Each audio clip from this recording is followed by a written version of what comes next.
Metube, the film from Germany. I really liked Metube. I wasn't like totally sure why the whole time, but I knew that I liked it. I think it was really cool, especially having read the description beforehand, to sort of see a nod to other things that I've watched that have gone viral, and to see it in that context. I thought it looked very, it looked great on the big screen. I liked it a lot. I have classical music friends who would be horrified, but because I grew up on Bugs Bunny cartoons where that music was used again and again, and I loved it. You can, and that's the kind of thing that it's the perfect length. If it was much longer, it would have grown tiresome, but at that length, that's absolutely the sweet spot to make a film like that. Yeah, I liked it. I was actually, I thought it worked well on the big screen. But then I watch a lot of my YouTube videos on the big screen as well. But I thought there was a lot happening in a short space of time, but it all worked together, so I just thought it worked out really well. Yeah, and there's definitely a lot happening in a short space of time. It's very cinematic, and it's a lot of, like, there's really only like 3 shots in the film, and the way they kind of did it, it's kind of a clever film, and no wonder people seem to like it online. Il n'a jamais connu de loi. Si tu ne m'aimes pas, je t'aime. Si je t'aime, prends garde à toi.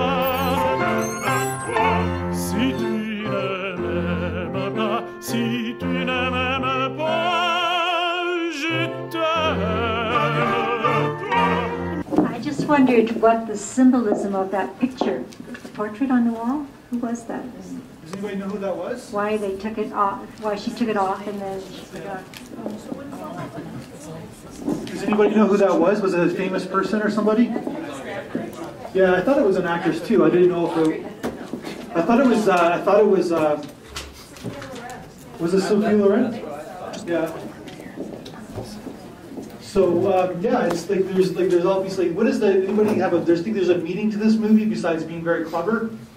No, just kind of mixing the hip hop too, and then in the middle of the film when they kind of did that little like hip and like dance song shake. It's like crossing kind of different generations and like kind of taking shots at bad YouTube videos in a sense. I think that's what the filmmaker's intention was. Well, one thing I thought was interesting that if you go way back, I'm sure that subject matter of Carmen was quite scandalous at a time. You know, the theme of adultery. And somewhat mysterious, and then we have things that are considered scandalous in our time, you know, things that, I mean, obviously the viral video, the big desire is to shock, to show people something they haven't seen before that they want to share.